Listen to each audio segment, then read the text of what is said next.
ಮಲಗಿದನು ಎನ್ನುತ್ತಿದ್ದಳು. ತಾಯಿ ಕೌಸಲ್ಯ ಕಳವಳಗೊಂಡಳು, ಕಂದ ಅಂಜಿದನು ಎನ್ನುತ್ತಿದ್ದಳು. ಅಂಗಾಳದಳು ರಾಮನಾಡಿದ, ಚಂದ್ರ ಬೇಕೆಂದು ಸಾಹಸ ಮಾಡಿದ. ಅಂಗಾಳದಳು ರಾಮನಾಡಿದ, ಚಂದ್ರ ಬೇಕೆಂದು ಸಾಹಟ ಮಾಡಿದ.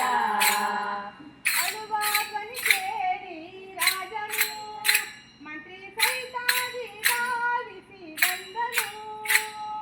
ಅಳುವ ಧ್ವನಿ ಕೇಳಿ ರಾಜನು ಮಂತ್ರಿ ಸಹಿತಾಗಿ ಧಾವಿಸಿ ಬಂದನು. ಅಳುವ ಧ್ವನಿ ಕೇಳಿ ರಾಜನು ಮಂತ್ರಿ ಸಹಿತಾಗಿ ಧಾವಿಸಿ ಬಂದನು. ಅಳುವ ಧ್ವನಿ ಕೇಳಿ ರಾಜನು ಮಂತ್ರಿ ಸಹಿತಾಗಿ ಧಾವಿಸಿ ಬಂದನು.